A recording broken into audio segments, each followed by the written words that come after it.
Hello class and welcome to week 4 of the semester. This is Professor Jerome Cuson, and at this point you have probably turned in your first draft of the literacy narrative, and that will be returned to you very soon. But this week you're going to have a chance to do a couple more readings plus a one-pager as you prepare to write the final draft of your literacy narrative. That will be due at the end of week 5.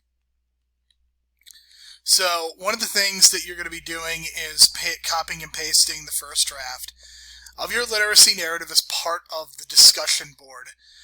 Then be sure to read over 2 classmates' drafts and offer feedback.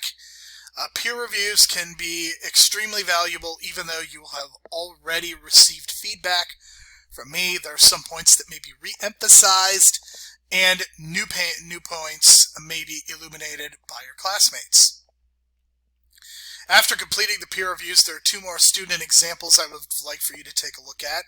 They are also examples of A papers. You should compare them to the literacy narrative rubric. Malcolm X's published example will be what you write your next journal entry about. And after taking in all the feedback and looking at the 3 additional examples, your one-pager will illustrate how you plan on making the necessary changes to your literacy narrative. In the 4th discussion of the semester, you will reflect and respond to 2 of your classmates' literacy narratives. Simply posting your own narrative does not give you any credit for this assignment. You must provide 2 responses in response to their draft. Quality in this case is crucial as you want to identify what the author has done well and what they need to work on. I have provided the rubric as an attachment under this week to further help you. Here are some questions to help you through that process. Does the author have an introduction that summarizes their literacy experience?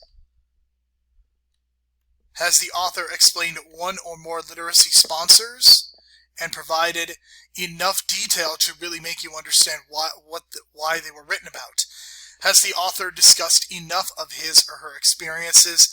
Has the author discussed too many experiences? Has the author addressed the concept of growth mindset? What has the author done well throughout the essay? What does the author need to improve upon? You may also point out any instances of the second person and any awkward sentences. Please post the first draft by Tuesday, September the 14th at 11:59. As soon as you are done with your first draft, you should post it in the discussion board immediately after you post it onto the Dropbox. You do not need to make any changes between the draft that you give to me and the draft that you present to your classmates. The idea is that you are simply copying and pasting from one to the other so that makes your life easy. This means that you should copy and paste. I will be assigning which 2 students you should review. Do not start peer reviewing until I assign you the 2 people whose papers you are going to review.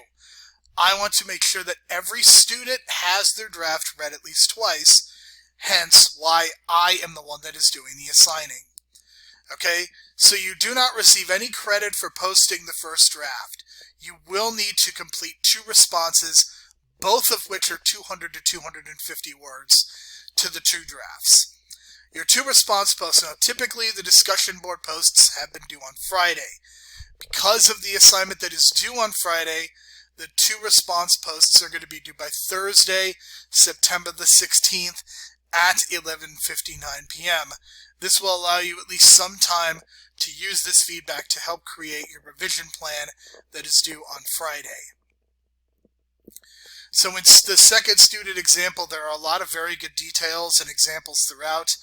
I think one of the biggest flaws with it is the fact that it does need a better title, and there are some minor grammatical and sentence structure errors that needed to be addressed. Student example number 3 has an outstanding title. One of my favorite things about this essay is the description of the sister that the author provides. There are some minor word choice and italicizing errors, but there are overall some outstanding use of details and descriptions throughout. And again, you want to keep in mind all 3 of the student examples that I provided to you for the literacy narrative. These are all examples of A papers. So the other reading that you are doing for this week is the Malcolm X piece, Learning to Read. Learned to read by writing out the dictionary. Malcolm X learned to read primarily by going through the dictionary and writing out words. And he did this while he was in prison. So Malcolm X, unlike some other folks, two of his primary sponsors are a dictionary, but they are also a prison. Okay? A literacy sponsor does not have to be a person. A literacy sponsor can be an institution like a prison or a school or something of that sort. Now, through his time in jail, he developed a passion and a hunger for knowledge as well as language. Malcolm X was able to take advantage of the institution of prison as an example of a literacy sponsor. Elijah Muhammad is also an example of a literacy sponsor. Eventually, he was able to move past comprehension and into critical thinking about the way that history is taught and understood. Regardless of whether you agree or disagree with his views, okay, you want to understand how curious he is as a reader and what it means to think about his own history and those of his brethren. Okay?